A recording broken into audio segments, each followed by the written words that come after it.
Hey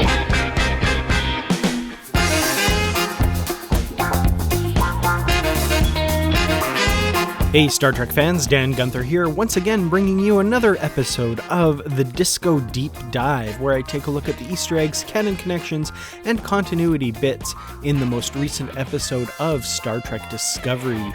This week I'm taking a look at Season 3, Episode 2, Far From Home, in which we finally get a look at what the Discovery crew is up to as they arrive in the 32nd century.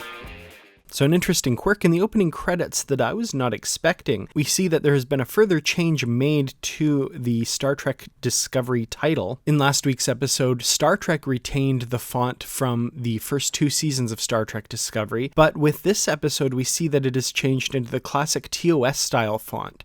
Interestingly enough, I've seen reports online from people watching on Netflix and CBS All Access that the Season 1 episode has also subsequently changed to this font. However, as I am watching on Crave in Canada, I can confirm that the title in Crave's version of the episode has not changed yet.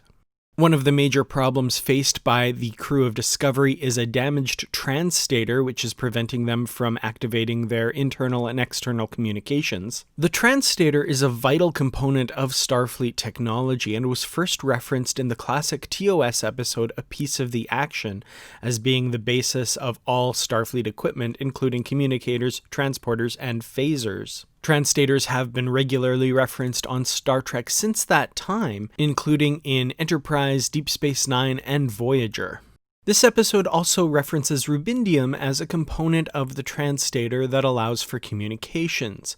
Rubindium was a crystal element first referenced in the TOS episode Patterns of Force. It was part of the subcutaneous transponders implanted into Kirk and Spock in that episode. Spock extracted the Rubindium crystals to fashion a makeshift laser to enable his and Kirk's escape from a prison cell. In this episode, the Discovery crew requires Rubindium to repair their Transtator to bring their communications back online. We get a glimpse of a number of medical instruments in the Discovery's Sickbay.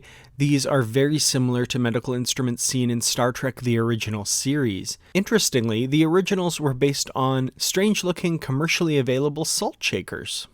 As Saru and Tilly make their way into a nearby settlement, they discover that it is populated mostly by Corudonites. Corudon was a planet first referenced in the Star Trek the original series episode Journey to Babel as a prospective entrant to the United Federation of Planets. It has since been referenced in Deep Space Nine as a particular target of Dominion influence, as well as in the prequel series Star Trek Enterprise.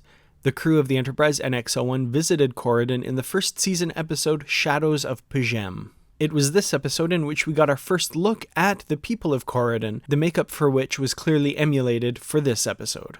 And finally, in this episode, we have the villain of the piece, Zara, refer to the Federation as the Vydraesh. This may sound familiar if you've watched the Short Treks episode Calypso. The character of Kraft also referred to the Federation as the Vydraesh in that episode. We find out in this episode that Zara and his men speak Pidgin, and it's possible that Vydraesh is meant to be the Pidgin word for Federation. This is yet another piece of evidence linking this current time period to the one seen in the Short Treks episode Calypso. Last week, the character of Book demonstrated a reluctance to learn Burnham's name or to give his name to her, kind of echoing the behavior of Kraft in Calypso, who also did not want to give his true name for cultural reasons, and I'm wondering if there's some sort of link established there as well. Well, those were the Easter eggs and canon connections that I was able to find in this week's episode of Discovery.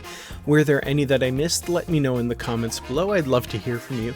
Thanks, of course, to the Patreon supporters for their help in bringing these episodes to you. I really do appreciate it. And thank you to everyone else for watching and liking, sharing, and subscribing if you felt that this video was worth it. A few people out there have been asking if I plan on resuming my reviews of The Mandalorian. As you all know, this is primarily a Star Trek channel, and I've kind of gone back and forth on this a bit, but I think to start with, I will be offering kind of my brief thoughts on the episodes as they air, not going into any kind of detailed discussion like I do in the deep dives for Star Trek episodes or anything like that, just kind of my initial reactions and that sort of thing. I'm definitely not qualified for a lot of the references in Star Wars. I do have my wife to help me with that. She's a huge Star Wars fan. I'm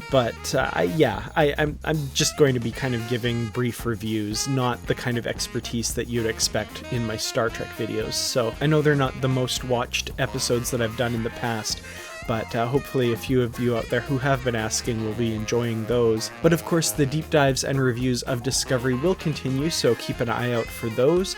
I'll see you in the next video. Until then, as always, live long and prosper.